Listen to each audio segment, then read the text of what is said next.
Okay, let's look at the impact of information technology in the workplace. Although IT has eliminated some clerical jobs, it has also created many new jobs. Some of the job titles, such as programmer, system analyst, database administrator, network engineers, webmasters, chief information officers, IT project managers, Java programmers, web designers, these are all new kind of a technical jobs that have been offered in the field of IT. A lot of people argue that eliminated jobs have been mostly clerical, and these jobs, they require more extensive training and they are more technical. So a lot of people are going back to school to get IT knowledge. Information technology has also have a direct effect on the nature of job. So for example, a lot of people are nowadays telecommuting. That means they're doing their job virtually from maybe their home or maybe from another location other than their office. So with this kind of a technology, a worker can actually send and receive data to and from the work office and the organization, and basically they don't have to be there. They could actually be anywhere in geographical area that they want to be. So for example, right now we are actually telecommuting. We are maybe logging in, doing our assignments, doing recording and all of that without being at the school.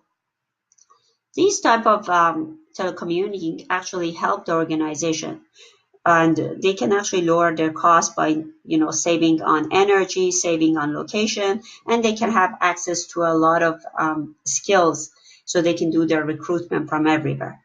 Of course, there are some drawbacks of telecommuting. Basically, there is no regulated work routine. You will have less interaction with your coworkers.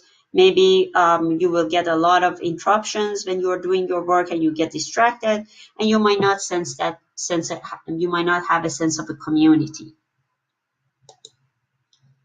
There is another terminology that nowadays you might actually hear. It's called job disscaling.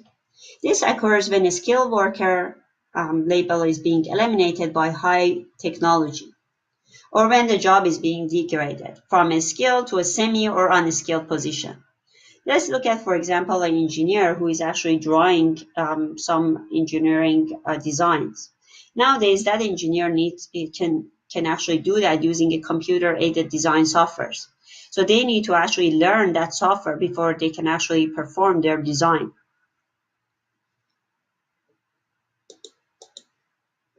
So we talked about some of the benefits of telecommuting. Some can be basically you can just work from home, you can care for your children, and you don't have to commute, you can save on gas.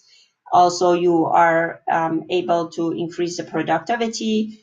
You can reduce your cost of office space and utilities as well. And also, maybe you don't have to talk to a lot of coworkers and get distracted that way as well.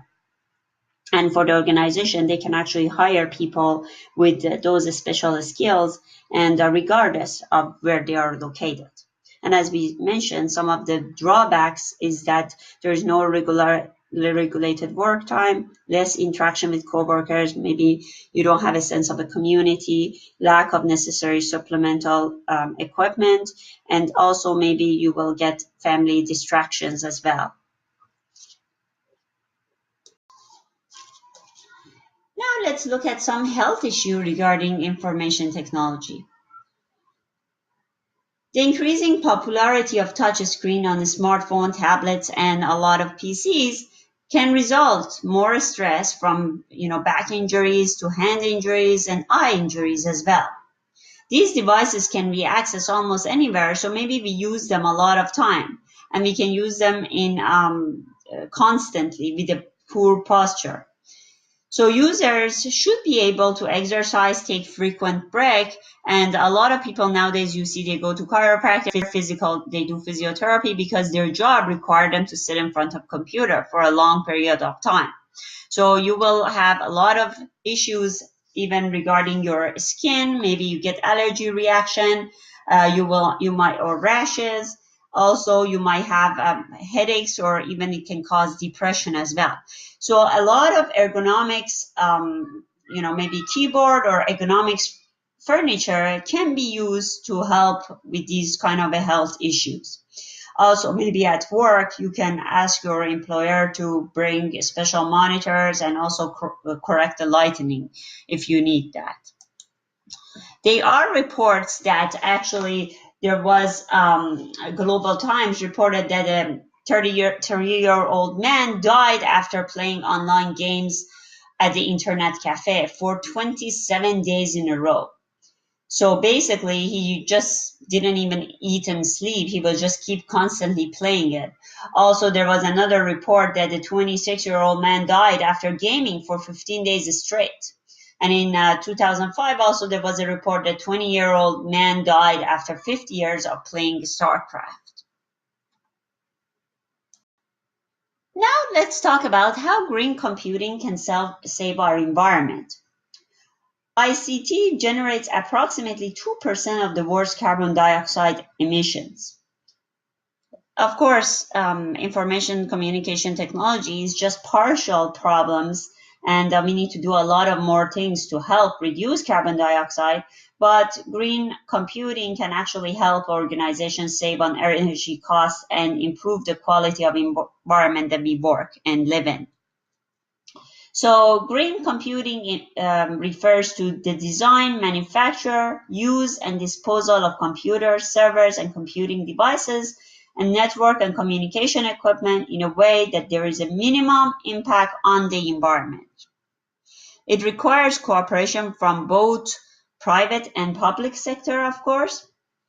And there are a number of ways that we can actually put a strategy in our company that to be using a green technology.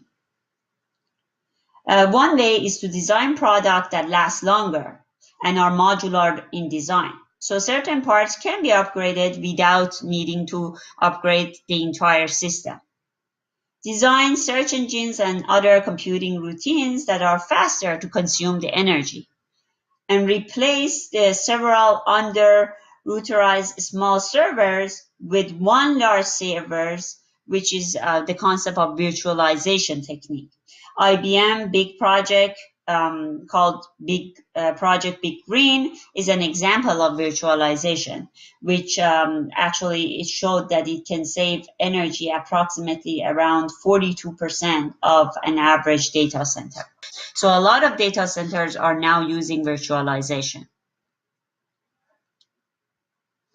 Also, other ways could be using computer devices that consume less energy, and allowing certain employees to work from their home can also reduce the carbon footprint as well. So telecommuting can also help with green computing. Nowadays, a lot of companies are now even doing their business traveling online rather than travel to a site. They have virtual meetings, so they can reduce their business travel.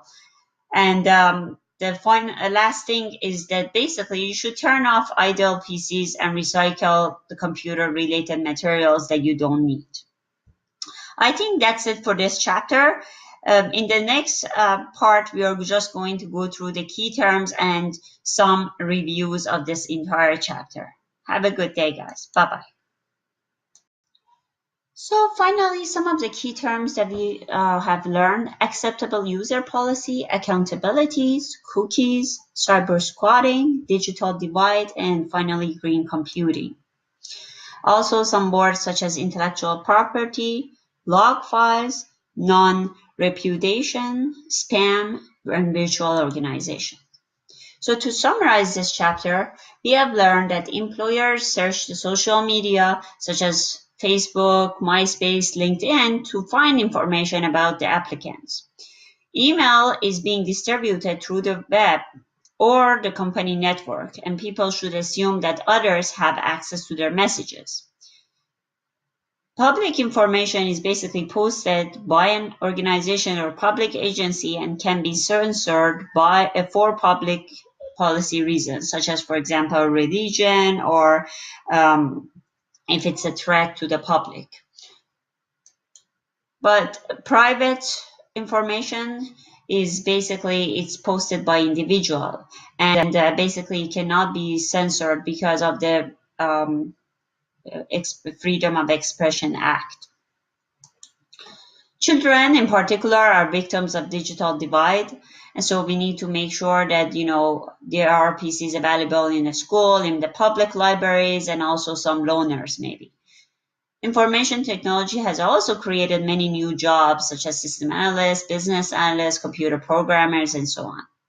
Green computer is one of the methods for actually fighting global warming, and virtualization is actually one of the methods for green computing. Okay, I think that's it. Take care. Bye bye.